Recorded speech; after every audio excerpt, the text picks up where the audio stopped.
आज 2 जून सकाळचे 9:30 वाजलेत. पाहूयात कुठे विजांसह पावसाची शक्यता आहे. तर केरळच्या जवळ ही हवेची चक्राकार स्थिती बनलेली आहे. तर ही सिस्टम जेव्हाच बनते, जेव्हा केरळच्या आसपास मान्सून दाखल होण्यासाठी वातावरण अनुकूल असतं. तर आता केरळमध्ये मान्सून दाखल होण्यासाठी वातावरण अनुकूल बनत आहे. येत्या 2 दिवसांच्या आत मान्सून केरळमध्ये पोहोचण्याची शक्यता दाट आहे. बाकी राज्यात जर पाहिलं तर उत्तरेकडचे वारे सुद्धा आहेत उंचावरचे आणि दक्षिणेकडून येणारे वारे सुद्धा आता दक्षिण मध्य महाराष्ट्राच्या आसपास पोहोचू लागलेत. त्यामुळे दक्षिणेकडे थोडासा पाऊस वाढण्याची शक्यता आहे आणि काल जे काही उत्तरेकडून पावसाचे ढग आले रात्री उशिरा, ते जळगाव, छत्रपती संभाजीनगर, अहिल्यानगर पूर्व, बीड, धाराशिव आणि सोलापूरचे हे जे उत्तरेकडील भाग आहेत, दक्षिण पूर्व अशा प्रकारे वाटचाल केली त्यांनी. पाऊस आणि काही ठिकाणी गारपीटही झालेली आहे. बाकी इतर ठिकाणी सुद्धा काल पाऊस झालाय. तुम्ही नक्की कमेंट करून कळवा. सध्या ढगाळ वातावरण लातूर, नांदेड, धाराशिवच्या दक्षिण भागात, भंडारा, गोंदिया आणि नाशिकच्या उत्तर-पश्चिम भागांमध्ये दिसतंय. पण या ढगांतून सध्या तरी पावसाची शक्यता नाही. येत्या 24 तासातील जर आपण सर्वात प्रथम ढगांची वाटचाल पाहिली, तर आजही हे जे काही उत्तरेकडील ढग आहेत, अशा प्रकारे दक्षिण पूर्वेकडे असे जातील. पश्चिम महाराष्ट्रातले ढग थोडेसे अशा प्रकारे दक्षिण-पश्चिमेकडे काही वेळानंतर वाहू लागतील.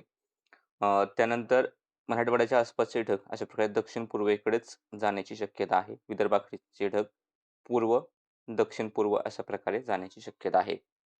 आणि पावसाचा जर आपण अंदाज पाहिला, तर आज सिंधुदुर्ग, कोल्हापूर, रत्नागिरीचा एक दुसरा भाग, सांगली, सातारा, सोलापूर, अ, त्यानंतर बेळगावचा भाग असेल, धाराशिव, बीड, पुणे पूर्व, संभाजीनगर, अहिल्यानगर पूर्व, नाशिक पूर्व, धुळे, जळगाव, त्यानंतर जालना, परभणी, हिंगोली, नांदेड, लातूर, धाराशिव, बीड हा जो भाग आहे या ठिकाणी मेघगर्जनेसह पाऊस होण्याची शक्यता ही दिसते. पण अजूनही पाऊस सार्वत्रिक नसेल आणि ज्या ठिकाणी पाऊस होईल त्या ठिकाणी गारपीट होण्याची शक्यता सुद्धा राहील कारण पश्चिमी आवर्ताची ट्रफ अजूनही राज्याच्या आसपास पाहायला मिळते. या जिल्ह्यांव्यतिरिक्त विदर्भातील भागांमध्ये आपल्याला काही ठिकाणी स्थानिक ढगनिर्मिती होऊन गडगडाट आणि पाऊस पाहायला मिळू शकतो.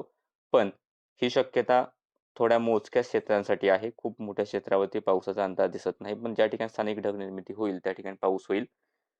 मुंबई, ठाणे, पालघर, रायगड, रत्नागिरीचे राहिलेले भाग, एखादा जर पश्चिमेकडून पूर्वेकडे जाणारा ढग आला रात्री उशिरा किंवा पहाटेच्या दरम्यान, तर थोड्याशा हलक्या सरी होतील. एखाद्या ठिकाणी जास्त शक्यता नाही. आणि इकडे नंदुरबार, नाशिक, पुणे हा जो काही भाग आहे मधला भाग, याही ठिकाणी स्थानिक ढग निर्मिती किंवा अहिल्यानगरचा पश्चिमेकडील भाग, स्थानिक ढग निर्मिती झाली तरच थोडीफार शक्यता बनेल, नाहीतर जास्त शक्यता याही ठिकाणी नाही. सध्याच्या अपडेटमध्ये इतकंच. Facebook पेज फॉलो करा, YouTube चॅनल सबस्क्राईब करा.